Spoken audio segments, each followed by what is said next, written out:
welcome back into Studio 10. We are uplifting and inspiring this afternoon because as we move into the new year, we all got some habits that we want to keep, but there's also some that we want to do away with. Absolutely. Kind of things that are going out in 2025, which is why we have Dominika Tipton from Uplift and Inspire Counseling and Consulting here with us today. Yes. How's it going? It's going wonderfully. Thank you for having me over. Yes. Oh, well, thank you for joining us here today. Now, of course, we're going to talk to you a little bit about anger management because you know you're hosting a class with that right now.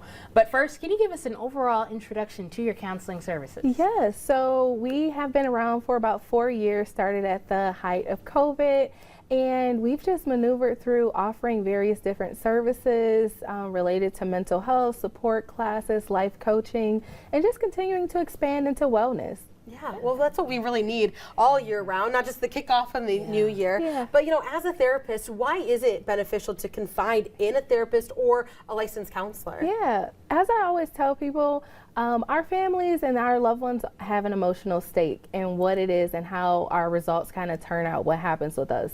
With a therapist, it's not that that emotional component isn't there because it's needed, but you're able to talk to someone in a way that you can't with your family. You're not worrying about the filters and hurting feelings. So, yeah. It's good that we can have that unfiltered conversation with you, and then you can give us that unfiltered advice that sometimes we all need too. And one of those things that a lot of us kind of need that advice on is anger management. Now, you are working on a class with that, but on a day-to-day, what are some of those tips that you recommend? Yes, so definitely deep breathing. Sometimes we can get worked up and we just need to slow things down a little bit. So definitely trying that, just a few seconds, and just rotating our mind to different things. Also, being able to challenge those negative self-talk, like that's so important. We can get wrapped up in just being so defeatist towards ourselves, and it creates frustration.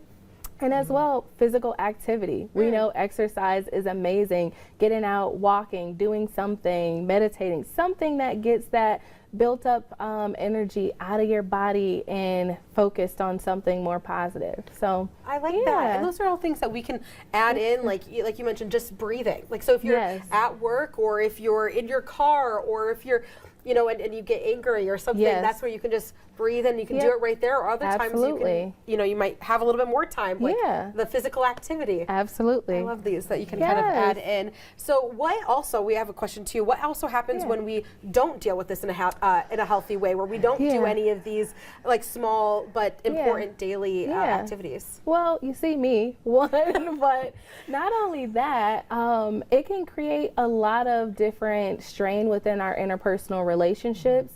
It can create a lot of stress within our lives, and we just feel kind of trapped in that. So it is important to confide in someone, or at least just be able to open up to someone that may be able to guide you to that help. But it's important to talk about those things and release that stress. That's right. It's always important, especially releasing that stress in a healthy way. We all kind of undergo that no matter where we are in life, what we do. There's always a way it kind of creeps in, but it's great to know that we can confide in you and start working through those issues. Absolutely. So you have those anger management classes. Talk to us about what the setting and what that environment looks like. Yes, so it's a very kind of chill environment for the most part. I like to run things that way because it's already like a nerve-wracking thing to do. And so just want to come in a conference room setting. We have some different material we'll work over, and just really create the rules for what it means to be in that environment, because having that and being able to have the participants help create that are very, very important.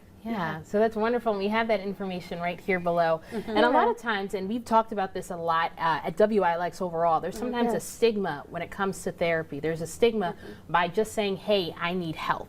So what's the first step, or what's some other advice that you would offer somebody? Yeah, so understand, just like anything, if it was our car, we would get our oil change. If it's our teeth, we would go to a dentist. With our brains, sometimes we just need to go and talk about stuff. It does not have to be catastrophic. It's just good to check in with ourselves.